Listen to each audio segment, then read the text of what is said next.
마태복음 22장 34절부터 46절까지 읽겠습니다. 34절부터입니다.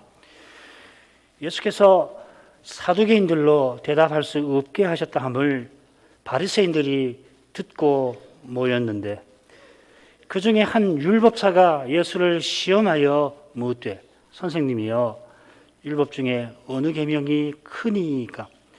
예수께서 가라사대 내 마음을 다하고 목숨을 다하고 뜻을 다하여 주 너의 하나님을 사랑하라 하셨으니 이것이 크고 첫째는 계명이요 둘째는 그와 같으니 내 이웃을 내 몸과 같이 사랑하라 하셨으니 이 두 계명이 온 율법과 선자의 강령이니라.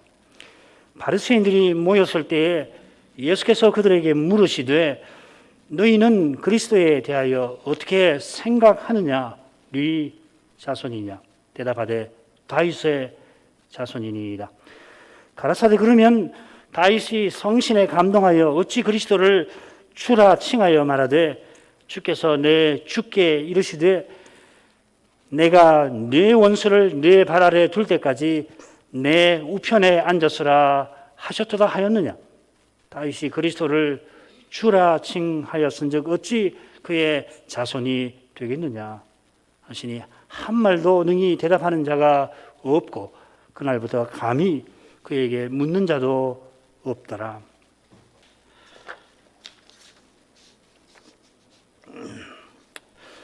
주님께서 십자가를 앞두시고 다윗의 자손으로서 예루살렘에 입성하셨습니다. 이 다윗의 자손은 다윗의 위에 앉아 영원한 나라를 다스리시는 분이십니다. 이사야 9장 7절이 그 예언이죠. 과연 부활하신 후에 주님께서 하늘과 땅의 모든 권세를 내게 주셨다 선언하십니다. 이 권세로서 이 순간에도 그분은 하나님 나라를 세워나가고 계십니다. 이 하나님 나라는 율법의 정신이 이루어지는 나라입니다. 그래서 주님께서 나귀 새끼를 타고 입성하셨는데 이로써 그 나라가 겸손한 자들의 나라임을 밝히신 겁니다. 자기를 낮추는 그이가 높임을 받는 그러한 나라. 그래서 모두가 먼저 낮아져서 모두에게 높임을 받는 신비한 나라입니다. 주께서 원수들의 도전을 물리치실 때에 다윗의 자손으로서 그 나라를 나타내십니다.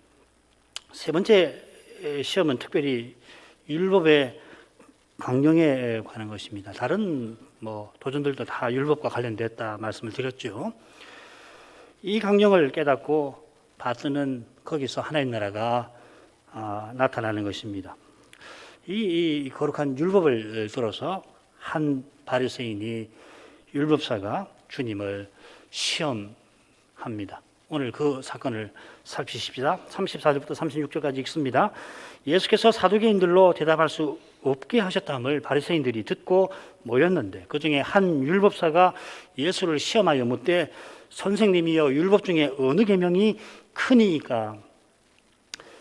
두 번째 시험, 형사치수죄를 들어 부활을 부인하려던 시험이 실패로 돌아간 다음에 다시금 바리새인들이 주님을 시험하려 합니다.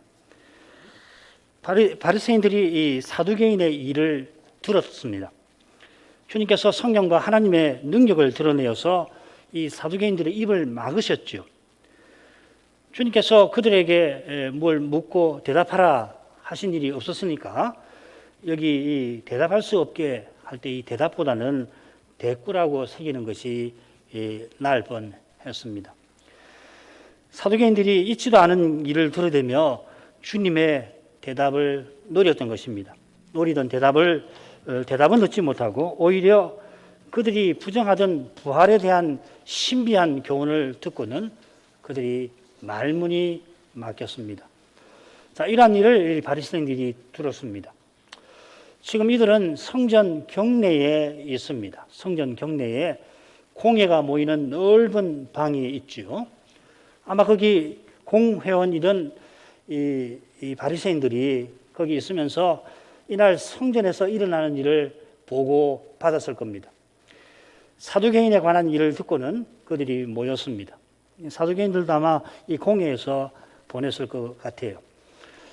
한글 개역에는 중요한 표현 하나가 빠졌습니다. 헬라 말로는 이 세난 말인데 그게 뭔가 하면은 한 곳에 혹은 함께라는 말입니다. 사도행전에 보면 이 말이 여러 번 나옵니다. 거기 보면 함께 혹은 한 곳에 이렇게 되어 있습니다. 고린도전서 14장에도 나오는 표현입니다. 사두개인의 시험도 실패하니까 바리새인들이 함께 모여 주님을 넘어뜨리려고 의논한 겁니다.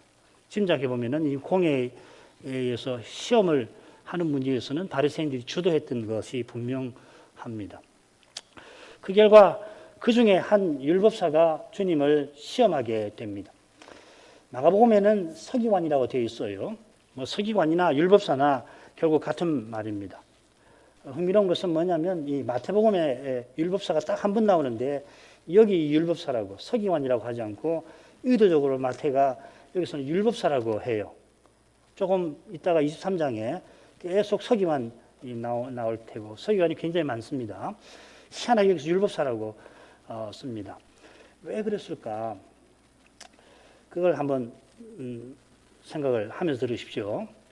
마가복음을 보면은 이 율법사가 서기관이 주님과 사두개인의 논의를 현장에서 쭉 듣고 있는 사람처럼 나옵니다. 그래서 그걸 쭉 본 당신이 이 예수를 시험하러 가시오 했을 수도 있고 중요한 것은 그가 율법에 정통한 사람이라 보냈겠죠. 그래서 마태가 서기관을 자주 쓰는데 이 대목에서는 율법사라고 쓴 뜻도 있을 겁니다. 이것만 아닌 것 같아요. 율법사가 시험하여 묻습니다. 주님을 넘어지게 하려고 그가 율법에 관하여 묻는 것입니다. 그만큼 율법에 정통한 사람입니다. 필시 이 바리새인 중에서도 그의 이 율법 지식이 출중했을 겁니다. 지식도 출중했고 특별히 이 마가복음과 대조해서 보면은 이 사람이 율법에 대한 열심이 남달랐던 것 같아요. 그리고 순수함이 있었던 사람 같아요.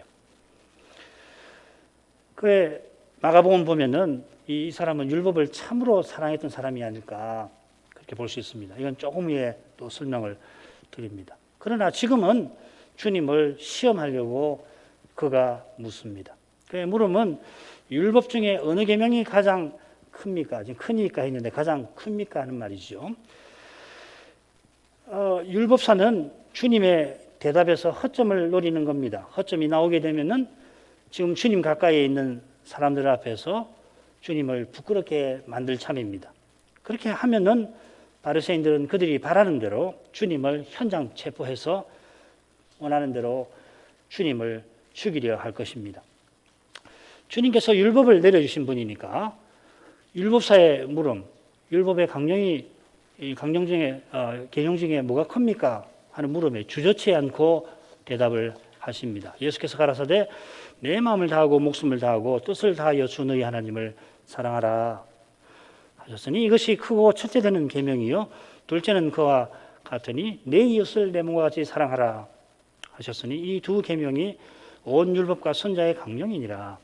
이 신명기 6장 5절 그리고 레위기 19장 18절에 나온 명령을 들고 계십니다. 먼저 하나님을 사랑하라 하시고 이것이 첫째 되는 계명이라 하신 다음에 둘째는 그와 같아 하시고 내 이웃을 사랑하라 이렇게 말씀하십니다.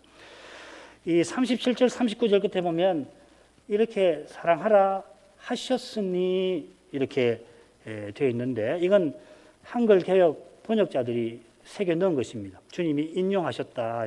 구약에 이렇게 하라고 말씀하셨다. 인용하셨다 하는 뜻으로 넣은 것입니다. 그걸 빼고서 읽으면 어떻게 되냐면 주님께서 너는 하나님을 사랑하라 하시고 그렇게 하라. 이것이 첫째 계명이다. 그렇게 덧붙이시는 거죠. 둘째는 그와 같으니 이웃을 사랑하라. 이렇게 명령을 하십니다. 율법사의 물음에 답하시는 동시에 지금 그에게 가장 절실한 것을 알려주시는 것입니다. 주님께서 이런 방식으로 율법사들로 참으로 네가 하나님을 사랑하는지 돌아보라 하시는 것 같아요. 율법사가 주님을 시험하려 합니다마는 주님께서 그를 사랑하십니다. 마가복음을 보면은 이 사람이 예수님의 이 대답을 듣고 뭐라고 하냐면 선생님이여 옳소이다. 그러고선 주님의 말씀을 반복합니다. 읽어보겠습니다. 서기관이 가로되 선생님이여 옳소이다. 하나님은 한 분이시요 그 외에 다른 이가 없다 하신 말씀이 참이니이다. 또 마음을 다하고 지혜를 다하고 힘을 다하여 하나님을 사랑하는 것과 또 이웃을 제 몸과 같이 사랑하는 이것이 전체로 드리는 모든 번제물과 기타 제물보다 나으니이다. 이 대답을 보면 또 주님도 칭찬을 하셨는데 이 율법사는 마귀의 자식이 되어버린 바리새인들과는 분명 다른 것 같아요. 이 굳이 말씀 안 드려도 되겠습니다만 모든 바리새인들이 지금 독사의 자식이 되어버린 건 아니지요. 아리마대 사람 요셉이라든지 또 니고데모 같은 주님의 제자로 살아가는 이 바리새인들이 있습니다. 이분들은 이 공회원 같아요. 주님께서도 이 율법사의 대답을 받으시고는 네가 하나님 나라에서 멀지 않도다 하십니다. 그가 바리새파의 일원으로서 지금 주님께 적대적인 태도를 취하긴 했습니다마는 주님께서 다메섹 도상에서 한 바리새인을 그 열심히던 바리새인을 돌이키셨던 것처럼 지금 이 율법사의 마음에 거룩한 빛을 비추십니다. 그 빛에 그는 주님이 말씀하신 그 두 계명이 번제물과 기타 다른 제물보다 낫습니다 하고 고백합니다. 이런 대답을 보면은 그가 평소에 하나님의 율법을 어떻게 되어 있는지 짐작하는 것입니다. 참 소망스러운 말씀 같아요. 우리가 볼 때는 또 시험을 하나, 그 시험이 얼마나 악한 것인지 우리가 쭉 보았지 않습니까? 그런 율법사에게 주님께서 빛을 비춰서 돌이키게 하신 것입니다. 정말 말씀은 이런 것입니다. 이게 하나님 말씀이죠, 그죠? 하나님 말씀만이 이런 일을 해요. 우리가 이 율법사보다 나을 것이 하나도 없는 사람들인데 하나님 말씀을 듣고 이렇게 예배드리는 거 아니에요. 우리가 남보다 나아서 하나님 말씀을 깨닫고 예배드리는 거 아니지 않습니까? 순전히 하나님께서 은혜로 믿게 하시고 말씀을 깨닫게 하시고 깨달을 말씀을 전해주신 거 아닙니까? 이런 점에 비추어서 주님께서 율법사의 물음에 이처럼 즉각적이고 직접적인 대답을 주신 뜻을 헤아릴 만합니다. 앞서 여러 시험에서는 주님이 퍽 신중하게 대답하셨지요. 직접 대답하지 않고 둘러 대답하시기도 하셨습니다. 직접 대답을 하시면은 그들의 덫에 걸릴 수가 있습니다. 이번에는 율법사의 질문에 직접 대답해 주십니다. 율법사가 시험을 하려 한 건 사실이지만은 그가 율법을 참으로 대하는 사람인 줄 아시고 이 악한 시험하는 그 악한 마음에서 건져주시려고 율법의 강령을 일러주시는 것입니다. 율법의 정신을 가르쳐 주십니다. 가르쳐 주시는 주님에게서 율법의 정신이 환히 비치는 거예요. 그 영혼 깊이 있었을 하나님을 향한 그 사랑을 일깨우신 것 같아요. 주님은 죄인을 사랑하시는 메시아이십니다. 이로써 아버지의 뜻을 온전히 받으십니다. 그리스도에게서 긍휼과 신실함이 만납니다. 율법의 두 강령이 메시아를 환히 드러내고 있습니다. 모세가 모압 평지에서 이스라엘아 들으라 우리 하나님 여호와는 오직 하나인 여호와니 너는 마음을 다하고 성품을 다하고 힘을 다하여 내 하나님 여호와를 사랑하라. 모세가 그렇게 명령할 때에 그의 마음은 자기 같은 선자를 간절히 바라보았을 겁니다. 온 백성이 자기처럼 성신 충만하기를 바랐을 것입니다. 그가 40년 광야 생활을 다 마친 즈음 아니에요. 그동안 40년 동안 경험한 일들, 성경에 기록된 것만 보더라도 그것만 봐서는 이 명령을 지금 모세가 이스라엘에게 베풀 수가 없어요. 얼마나 40년 동안 이스라엘이 하나님을 시험하고 거역했는지 모릅니다. 시편 95편 후반부가 그 내용이죠. 그래서 여호와께서 진노하시면서 맹세하기를 저희는 내 안식에 들어오지 못하리라 하셨습니다. 1세대죠. 지금 모압 평지에서 가나안에 들어갈 2세대가 여호와의 진노를 받은 1세대와 근본적으로 다를 바가 없습니다. 그들이 조금이라도 나아서 가나안에 들어가는 것 결코 아닙니다. 노뱀 사건으로 믿음을 2세대의 믿음을 일으켜서 그들을 가나안으로 이끌고 가시지 않았습니까? 우리 교우들은 이 신앙의 자태라고 하는 서책 이게 이 노뱀 사건에 대한 훌륭한 강서를 다 읽으셨을 줄 압니다. 다시 읽어보십시오. 틈이 나면 또 읽어보고 또 읽어보십시오. 얼마나 훌륭한 해석인지 몰라요. 정말 오직 은혜로 제2세대가 가나안에 들어간 것이거든요. 다른 길이 없어요.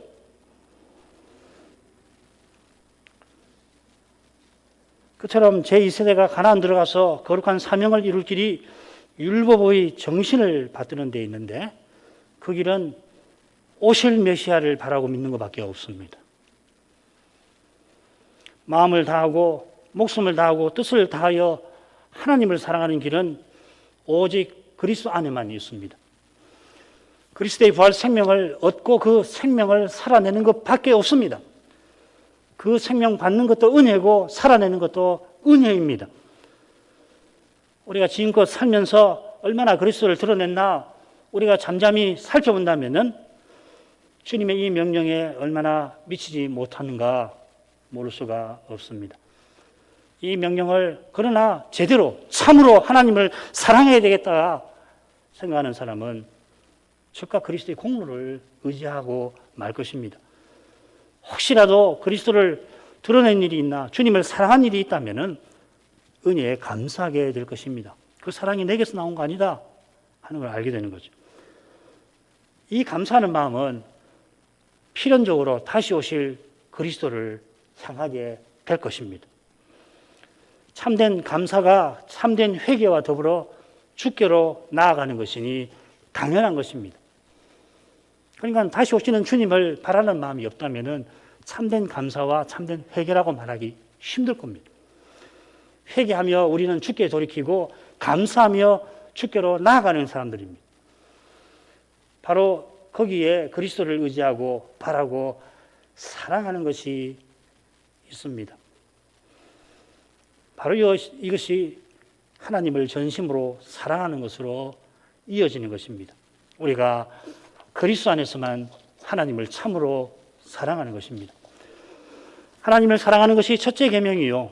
둘째는 그와 같아 하셨습니다. 사랑의 대상이 다르니까 첫째, 둘째 이렇게 붙이셨지만 하나님을 사랑하는 길이 그리스도 안에 있는 것처럼 오직 그리스도 안에서만 이웃도 사랑하는 것입니다.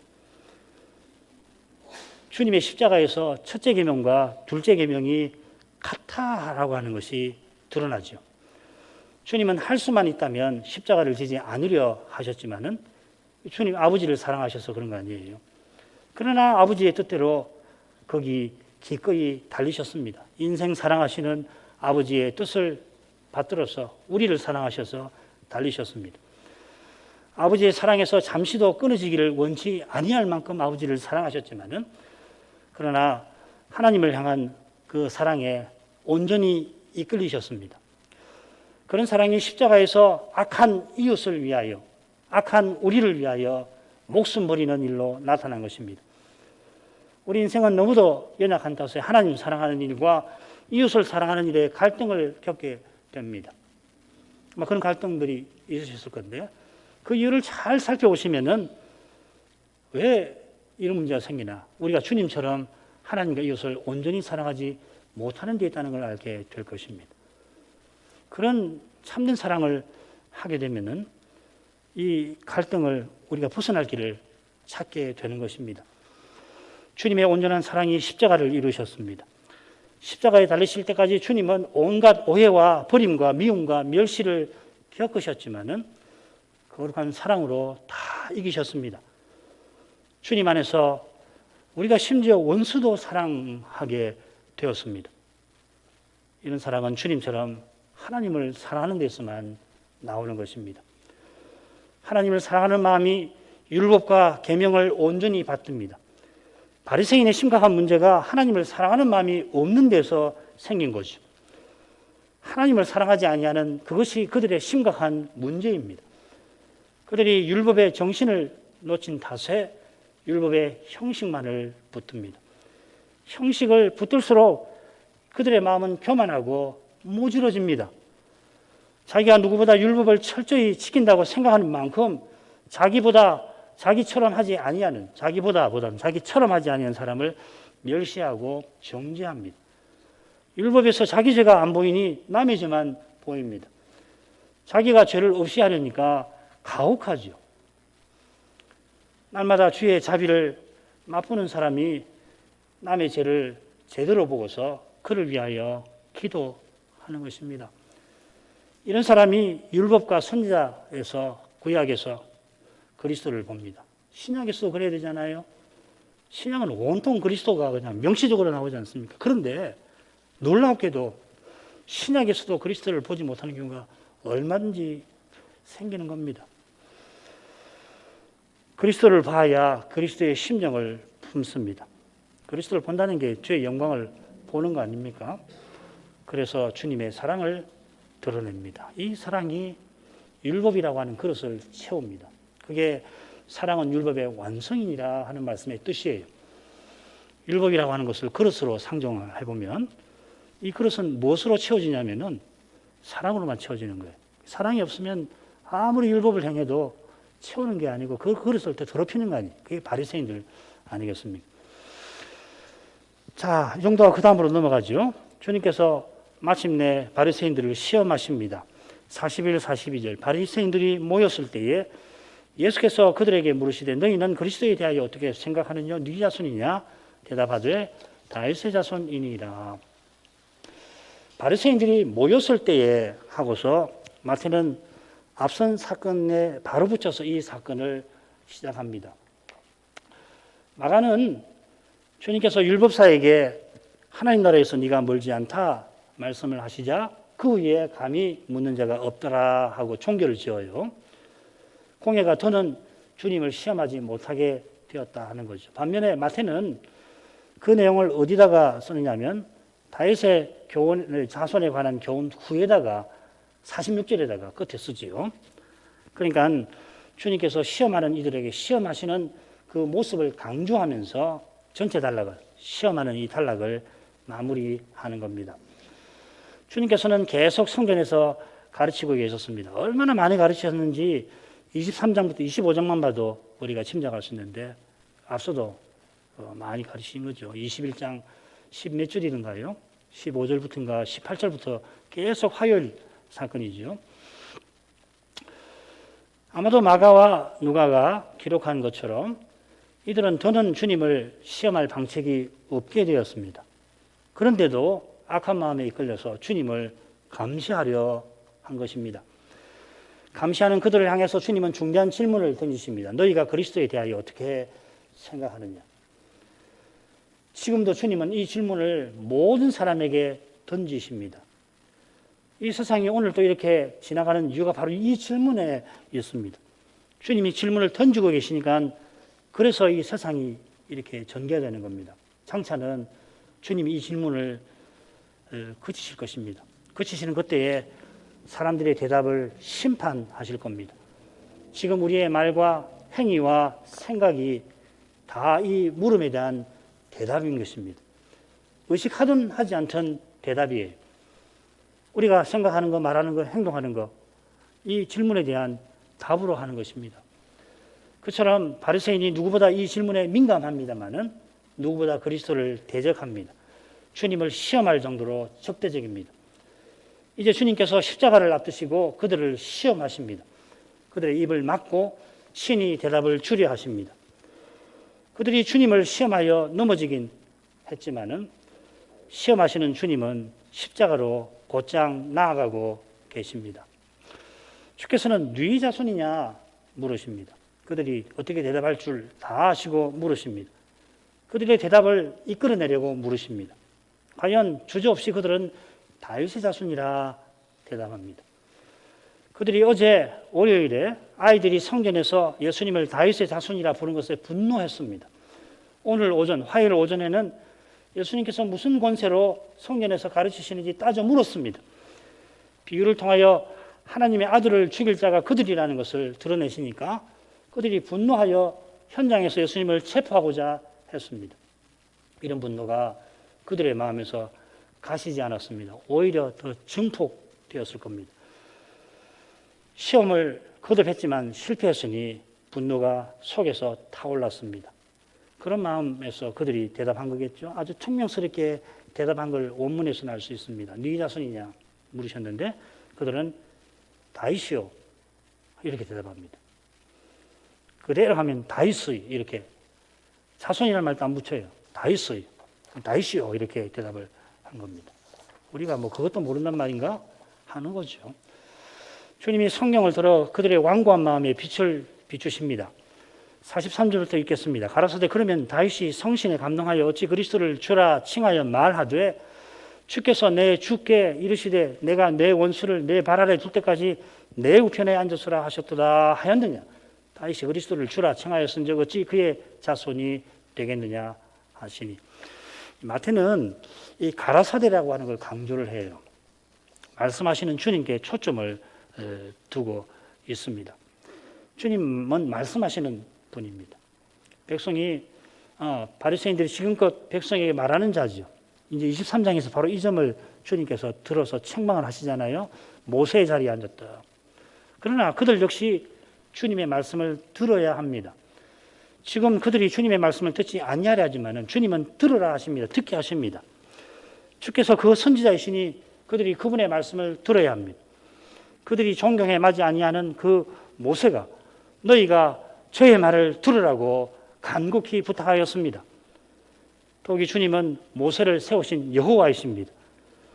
여호와께서 지금 여호와의 종에 관하여 바리새인들에게 물으시고 친히 말씀하십니다.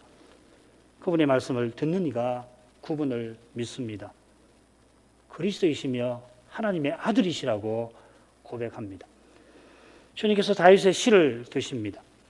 성신에 감동하여 다윗이 말한 것으로서 시편 110편을 언급하십니다. 주님께서 다윗이 성신으로 그리스도를 주라 칭한다 하십니다. 여기 중요한 점은 뭐냐면 다윗이 칭하였다. 시편 110편에서 그리스도를 주라고 칭했다, 불렀다 하지 않고 부른다 하신 것입니다.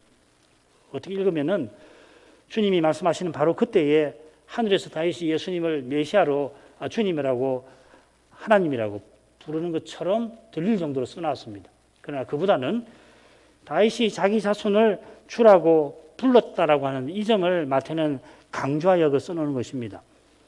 정말 다윗은 자기 자손을 주라고 부르며 살았던 것입니다. 그래서 그 위대한 일들을 행했을 수 있죠. 행했던 거고 특별히 회개할 수가 있었던 거죠. 그가 시편 110편에서 주께서 내 주께 이르셨다 하고서 자기 자손을 내 주라고 부릅니다. 구약에는 어떻게 됐냐면 여호와께서 내 주에게 말씀하셨다 이렇게 번역이 되어 있죠. 원문이 그렇게 되어 있습니다. 앞에 주는 여호와이고 뒤에 내 주는 아돈이라는 말, 주라는 말입니다. 여호와를 헬라어로 번역할 때 이 내 주라고 할 때 주와 똑같은 표현을 여호와께서 씁니다. 그 큐리오스라 하는 말입니다. 그래서 신약 성경은 주께서 내 주에게 이르셨다 합니다. 시편 110편 1절에 보면 내 주라는 표현이 나오는데 5절에서는 여호와께 이 주라는 말을 써요. 아돈이라는 말을 5절에서도 쓴다 이 말이죠. 아마 바리새인들은 제가 각주로 달아놓은 내용을 한번 댁에 돌아가셔서 꼭 읽어보시기를 바랍니다.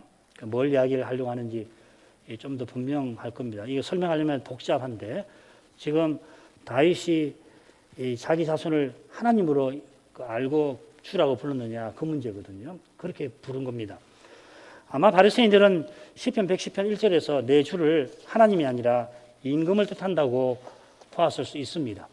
오늘날 많은 구약 학자들이 주장하는 것처럼 그럴지라도 다윗의 자손이 다윗의 임금이 되는 사실을 깊이 생각해 보지는 못했을 것입니다.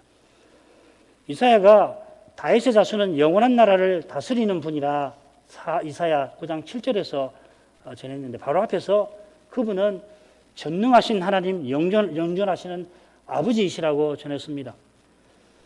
바리새인은 다윗의 자손이 이런 분 하나님이시라고 하는 것을 미처 생각지 못했을 것입니다. 마찬가지로 마태, 마가, 누가는 다윗의 자손이 다윗의 하나님이 되신다고 생각을 한 것입니다. 그렇지 않았다면 그분들이 똑같은 표현, 이 주인이라는 말을 다윗의 자손과 여호와께 똑같이 쓸 리가 없어요. 다른 낱말이 있거든요. 주인이라는 말을. 이렇게 똑같이 쓴 것은 주께서 그런 뜻으로 여호와와 다윗의 자손을 가리켜 말씀하신 까닭일 것입니다. 이것은 내가 네 원수를 네 발 아래 둘 때까지 내 우편에 앉았으라 하신 데서도 잘 드러납니다. 여호와께서 메시아의 원수를 그의 발 아래 두십니다. 메시아의 원수가 곧 여호와의 원수라는 것을 가리킵니다. 여호와께서 자기 원수를 친히 물리치십니다. 그때까지 메시아는 여호와의 우편에 앉으십니다. 우편에 앉는 것은 여호와의 보좌에 함께 앉는 것입니다. 계시록에는 아예 그 보좌를 하나님과 어린 양의 보좌라, 두 분의 공동 보좌라 부릅니다. 이런 메시아께서 하나님의 아들이심을 암시합니다. 이미 주님께서는 악한 농부에 비유해서 그리고 왕의 혼인잔치에 비유해서 자기가 하나님의 아들이심을 계시하셨습니다. 이에 다윗이 그리스도를 주라고 칭한다면 어찌 그의 자손이 되겠느냐 물으십니다.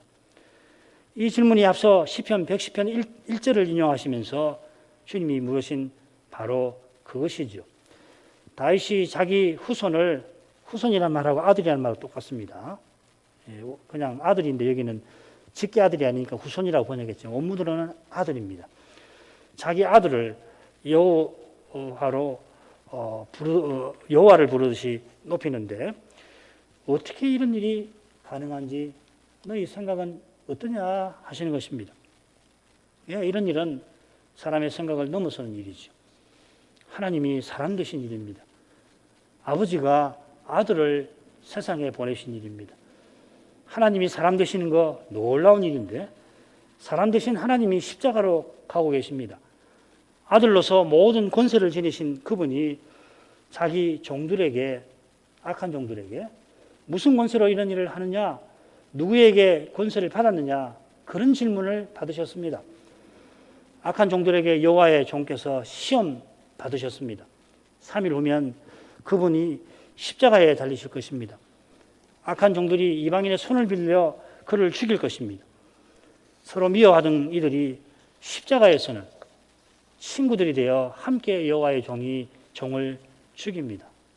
그러나 거기서 하나님께서 죄인을 구원하시는 일을 이루시는 것입니다. 마귀와 그 세력을 물리치십니다. 십자가에 달리신 그리스도를 다시 살려 자기 우편에 앉게 하십니다. 시편 110편 4절에서 예언한 대로 그를 멜기세덱 반차를 좇은 영원한 대제사장으로 삼으십니다. 그를 다시 세상에 보내실 때까지 하나님께서 이 메시아를 통해서 자기 원수를 지금 물리치고 계십니다. 그처럼 대제사장이신 그분이 우리를 하나님께로 나아가도록 하십니다. 이런 일들이 다 바리새인의 생각을 넘었습니다. 그들이 율법을 자랑하지만 율법이 가리키는 메시아와 하나님 나라는 잘 모릅니다. 그들이 바라는 나라는 결국 세상 나라보다 조금 나은 세상 나라였습니다. 그들이 원하는 메시아도 정치적 메시아에 불과하고 다윗의 혈통에서 난 좀 아주 뛰어난 인물 정도로 생각했습니다. 그들의 생각이 하나님의 말씀에서 나온 게 아닙니다. 그들이 하나님의 말씀을 듣지 아니한 것입니다. 46절 올라갑니다. 한 말도 능히 대답하는 자가 없고 그날부터 감히 그에게 묻는 자도 없더라.